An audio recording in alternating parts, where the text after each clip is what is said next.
উত্তর আমেরিকার দিকে তাকালে আসলে কি দেখা যায়? শুধু একটা বিশাল ভূখণ্ড? না, এর চেয়ে অনেক বেশি কিছু। এর আসল শক্তি লুকিয়ে আছে এর ভূগোলের মধ্যে, এর পর্বতমালা, নদী আর প্রাচীন শিলার ভেতরে। এগুলোই কিন্তু এই মহাদেশের বর্তমান আর ভবিষ্যৎকে গড়ে দিচ্ছে। তো চলুন এই ভৌগোলিক ভিত্তিগুলোর একটা কৌশলগত বিশ্লেষণে ঢুকে পড়া যাক। আচ্ছা, আজকে আমরা ঠিক কি বিষয় নিয়ে কথা বলবো? প্রথমে দেখব পশ্চিমের কর্ডিলেরা, তারপর যাব মিসিসিপি মিসৌরি নদী ব্যবস্থার দিকে। এরপরেই আসছে গ্রেট লেকস অঞ্চল আর ক্যানাডীয় শিল্ড। আর সবশেষে পুরো বিষয়টার একটা সারসংক্ষেপ থাকবে। তো আমাদের যাত্রা শুরু হচ্ছে পশ্চিম উপকূল থেকে। এখানে এমন এক বিশাল পর্বতমালা আছে যা পুরো মহাদেশের পশ্চিম সীমানায় যেন নির্ধারণ করে দিয়েছে। এই যে পর্বতমালার শৃঙ্খল, এটা কিন্তু শুধু একটা বিশাল দেওয়াল না, এটাকে একটা জলবায়ু বিভাজকও বলা যেতে পারে। কিভাবে? দেখুন, প্রশান্ত মহাসাগর থেকে যে আর্দ্র বাতাস আসে সেটাই পর্বতমালায় বাধা পায়। ফলে এর পশ্চিম ঢালে প্রচুর বৃষ্টিপাত হয়, আর পর্বতের অন্য পাশে মানে পূর্ব দিকে তৈরি হয় একটা শুষ্ক অঞ্চল। আর এই বিষয়টা সেখানকার জনবসতি থেকে শুরু করে চাষাবাদ পর্যন্ত সবকিছুকেই কিন্তু বিশালভাবে প্রভাবিত করে। ৬,১৯৫ মিটার, ভাবা যায়? এটা হলো আলাস্কার ডেনালির উচ্চতা, যেটাকে আগে মাউন্ট ম্যাকিনলে বলা হতো। এটা যে শুধু উত্তর আমেরিকার সবচেয়ে উঁচু চূড়া তাই না, বরং এই অঞ্চলের যে কি ভীষণ প্রতিকূল আবহাওয়া তারও একটা জ্বলজ্জন্ত প্রতীক এটা। এই বিশাল পার্বত্য অঞ্চলের ভেতরেই লুকিয়ে আছে পৃথিবীর এক বিরাট বিস্ময়। একটা জায়গা যা নিজেই যেন কথা বলছে আমি বিশ্বের গভীরতম গিরিখাত। হ্যাঁ, এটা গ্র্যান্ড ক্যানিয়ন। এর গভীরতা ১ মাইলেরও বেশি, মানে প্রায় ১৬০০ মিটারেরও অধিক। আর এই অবিশ্বাস্য গিরিখাতটা তৈরি করেছে কলোরাডো নদী। ভাবুন তো একবার, লক্ষ লক্ষ বছর ধরে একটা নদী বয়ে চলেছে আর একটু একটু করে কেটে চলেছে পাথর, তৈরি করেছে এই বিশাল ক্যানিয়ন। এটা আসলে এই অঞ্চলের ভূতাত্ত্বিক শক্তির এক অসাধারণ উদাহরণ। আচ্ছা, পাহাড় থেকে এবার আমরা নামব সমতলে। এবার মহাদেশের ঠিক কেন্দ্রবিন্দুতে এর হৃৎপিণ্ডে যাওয়া যাক, যেখানে বয়ে চলেছে এর প্রধান ধমনী মিসিসিপি মিসৌরি নদী ব্যবস্থা। এখানে একটা প্রশ্ন আসে, এই যে বিশাল নদী ব্যবস্থা, এটা সমুদ্রে মেশার সময় কিভাবে এমন অদ্ভুত সুন্দর একটা বদ্বীপ তৈরি করে? এর আসল কারণটা হলো পলি। এই নদী লক্ষ লক্ষ টন পলি বয়ে নিয়ে আসে, আর সেগুলোই ধীরে ধীরে মেক্সিকো উপসাগরে জমা হয়ে এক বিশেষ আকৃতির বদ্বীপ গড়ে তোলে। এর আকৃতিটা দেখতে অনেকটা পাখির পায়ের মতো, আর এই অদ্ভুত আকৃতির কারণ হল নদীর স্রোত আর তার বয়ে আনা বিপুল পরিমাণ পলি। এই প্রক্রিয়ায় কিন্তু এখনও সমুদ্রের দিকে নতুন ভূখণ্ড তৈরি হয়েই চলেছে। নদীর কথা তো হলো, এবার চলুন যাওয়া যাক এমন এক জায়গায় যাকে মিষ্টি জলের মহাসাগর বললেও ভুল হবে না। হ্যাঁ, আমরা গ্রেট লেকস অঞ্চলের কথা বলছি। সুপিরিয়র, মিশিগান, হুরন, ইরি আর অন্টেরিও, এই হলো সেই ৫টা গ্রেট লেকস।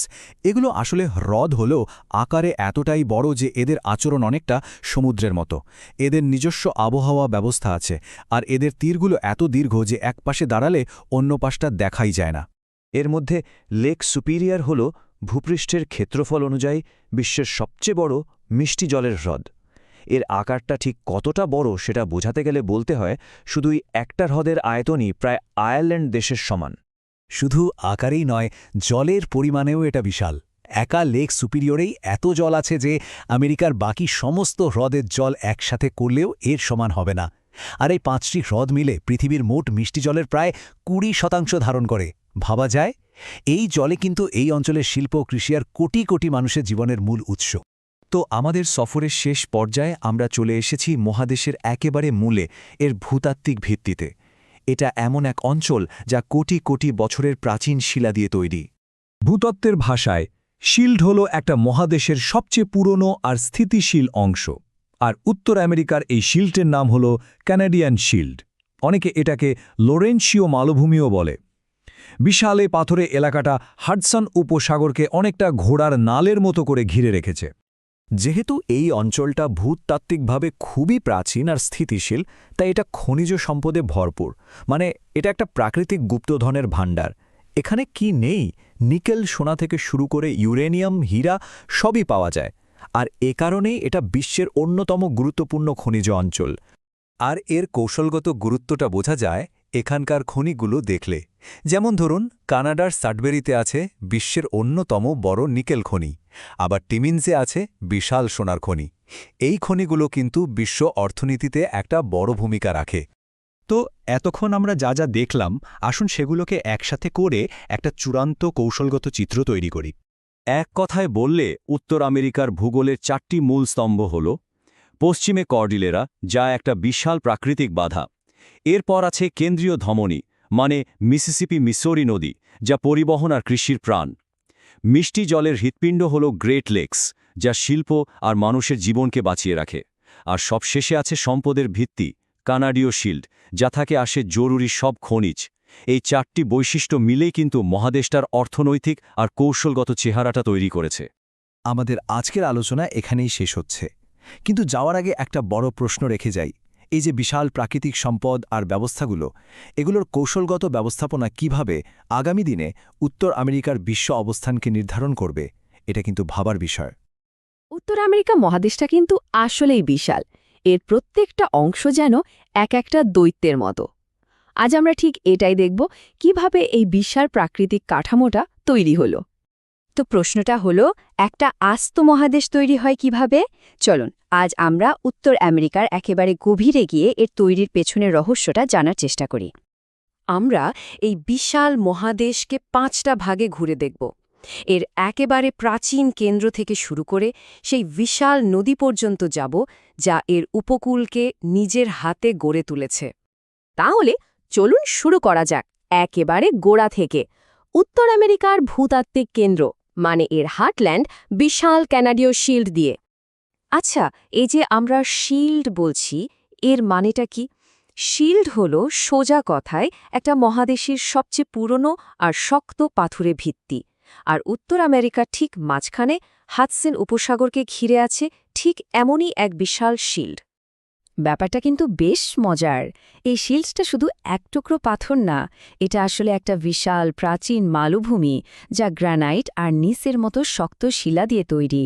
আর ভাবুন তো, বরফ যুগের হিমবাহগুলো এর ওপর দিয়ে বয়ে গিয়ে একে খোদাই করে গেছে, যার ফলে এখানে তৈরি হয়েছে হাজার হাজার লেক, যেমন উইনিপেগ বা গ্রেট বেয়ার। এই প্রাচীন পাথরের কিন্তু আর একটা পরিচয় আছে, এটা সম্পদের ভাণ্ডার। দুটো প্রধান জিনিস পাওয়া যায় এখানে। এক, বিশাল সরলবর্গীয় বন, যা থেকে কাগজের জন্য নরম কাঠ আসে। আর 2, প্রচুর খনিজ সম্পদ। আর এই খনিজ সম্পদের পরিমাণটা যে কি বিশাল, তার একটা দারুণ উদাহরণ হল বিশ্বের সবচেয়ে বড় নিকেল খনিটা কিন্তু ঠিক এই শিল্ড এলাকাতেই অবস্থিত, অন্টারিওর সাডভেরিতে।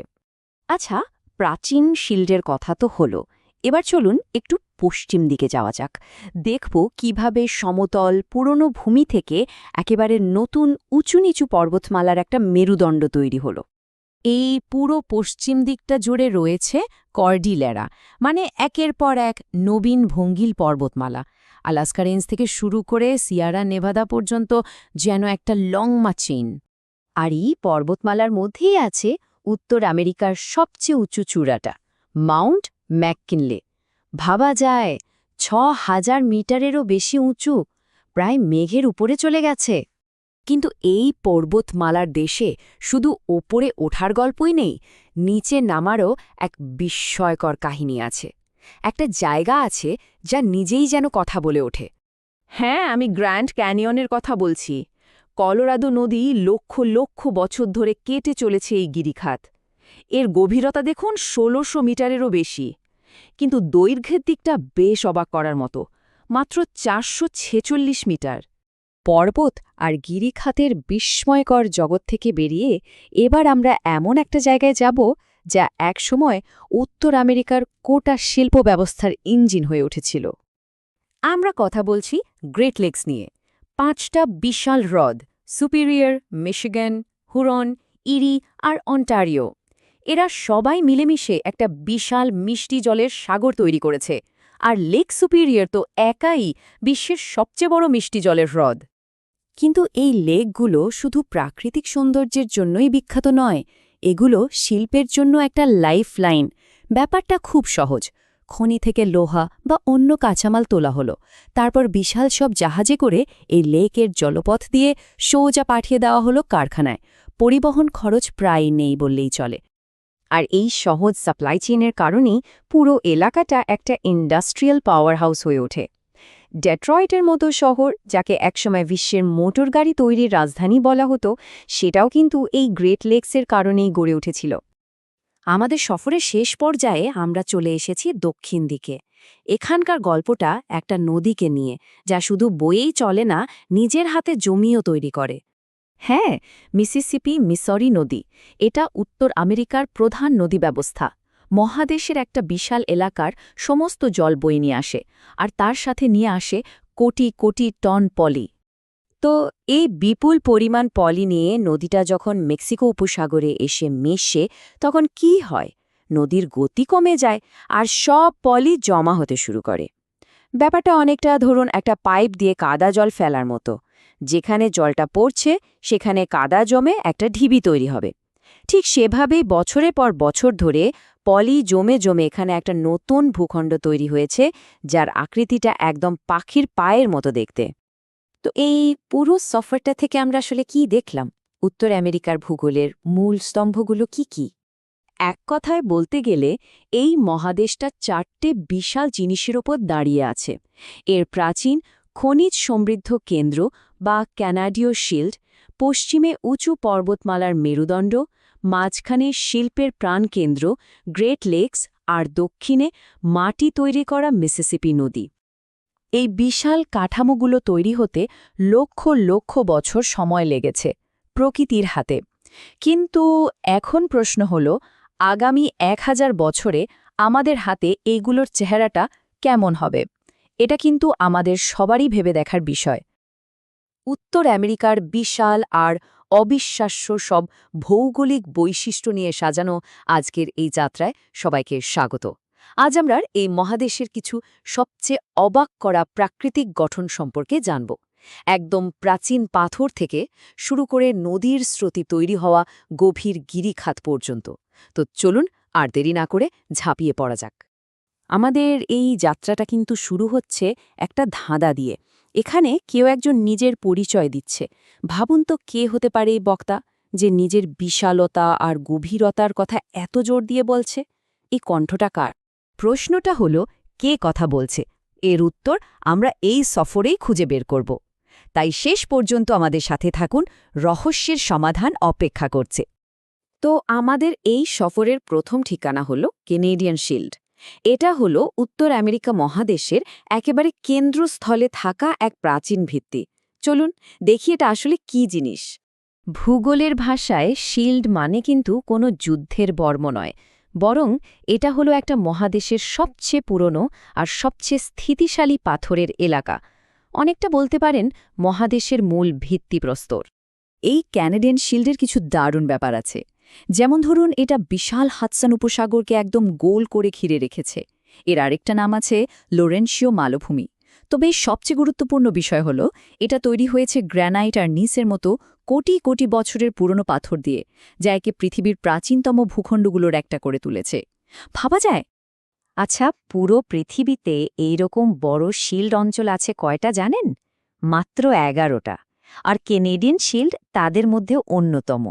এটা কিন্তু উত্তর আমেরিকার ভূগোলের জন্য সত্যি এক অসাধারণ ব্যাপার। আচ্ছা, প্রাচীন পাথর থেকে সরে এসে এবার আমরা এমন এক জায়গায় যাব যা তৈরি হয়েছে এক বিশাল প্রাকৃতিক শক্তির দ্বারা। হ্যাঁ, আমরা কথা বলছি হিমবাহর বরফ দিয়ে তৈরি গ্রেট লেকস বা পঞ্চ হ্রদ নিয়ে। এখানে আমরা 5-5টা বিশাল হ্রদের কথা বলছি, যা একসাথে মিলেমিশে মিষ্টি জলের এক একটা সাগর তৈরি করেছে। আর এদের মধ্যে লেক সুপিরিয়র, ওটা তো আয়তনে পৃথিবীর সবচেয়ে বড় মিষ্টি জলের হ্রদ। কি বিশাল, তাই না? এই হ্রদগুলো কিন্তু একা একা নয়, এরা সবাই মিলে একটা চমৎকার সিস্টেম। জল প্রথমে লেক সুপিরিয়র থেকে রওনা দেয়, তারপর একে একে হিউরন, মিশিগান, ইরি আর অন্টারিও পেরিয়ে শেষে সেন্ট লরেন্স নদী হয়ে সোজা চলে যায় আটলান্টিক মহাসাগরে। পুরো একটা জলপথ। কিন্তু এই জলপ্রবাহের পথে, বিশেষ করে লেক ইরি থেকে জল যখন লেক অন্টারিওতে যায়, তখন একটা অসাধারণ ঘটনা ঘটে। হ্যাঁ, ঠিক এখানেই তৈরি হয়েছে পৃথিবী বিখ্যাত নায়াগ্রা জলপ্রপাত। মানে ভাবুন, এত বিশাল জলরাশি যখন এক লেক থেকে আরেক লেকে ঝাঁপিয়ে পড়ছে, তখনই এই অবিশ্বাস্য সুন্দর জলপ্রপাতটা তৈরি হয়। এবার আমরা আমাদের সফরের একদম শেষ এবং সবচেয়ে আকর্ষণীয় জায়গায় চলে এসেছি। আর এখানেই আমরা আমাদের সেই প্রথম রহস্যের সমাধান খুঁজে পাব। মনে আছে একেবারে শুরুতে যে কণ্ঠটা আমরা শুনেছিলাম? ওটার কারো নয়, স্বয়ং গ্র্যান্ড ক্যানিয়নের। হ্যাঁ, ওই বিশাল গভীর গিরিখাতটাই যেন নিজের গল্প আমাদের শোনাচ্ছিল। এর বিশালতাটা একটু সংখ্যা দিয়ে ভাবা যাক। এটা কলোরাডো নদীর ওপর তৈরি হওয়া একটা গিরিখাত, যা লম্বায় 446 কিলোমিটার আর গভীরতা কিছু কিছু জায়গায় 1600 মিটারেরও বেশি। এক কথায় অবিশ্বাস্য। কিন্তু প্রশ্ন হলো, এত বড় একটা জিনিস তৈরি হলো কিভাবে?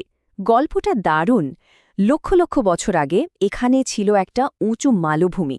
তারপর কলোরাডো নদী এর ওপর দিয়ে বইতে শুরু করে, আর একটু একটু করে পাথর কেটে চলে লক্ষ লক্ষ বছর ধরে। শুধু জলের স্রোতই এই বিশাল ক্যানিয়নটা খোদাই করে তৈরি করেছে। তাহলে চলুন পুরো ব্যাপারটা একবার ছোট করে দেখে নিই। আমরা দেখলাম ক্যানেডিয়ান শিল্ড, যা হলো প্রাচীন পাথর। দেখলাম গ্রেট লেকস, যা তৈরি করেছে হিমবাহের বরফ। আর সবশেষে গ্র্যান্ড ক্যানিয়ন, যেটা নদীর জলের এক মহাকাব্য। মানে পাথর, বরফ আর জল, এই তিনটে প্রাকৃতিক শক্তি উত্তর আমেরিকার আজকের চেহারাটা তৈরি করেছে। এই বিশ্লেষণ শেষ করার আগে একটা প্রশ্ন রেখে যেতে চাই। যদি বরফ আর জলের মতো শক্তি একটা পুরো মহাদেশকে খোদাই করে নতুন রূপ দিতে পারে, তাহলে একটু ভেবে দেখুন তো, ঠিক এই মুহূর্তে কোন প্রাকৃতিক শক্তিগুলো আমাদের এই পৃথিবীকে প্রতিনিয়ত একটু একটু করে বদলে দিচ্ছে? উত্তরটা আপনারাই ভাবুন।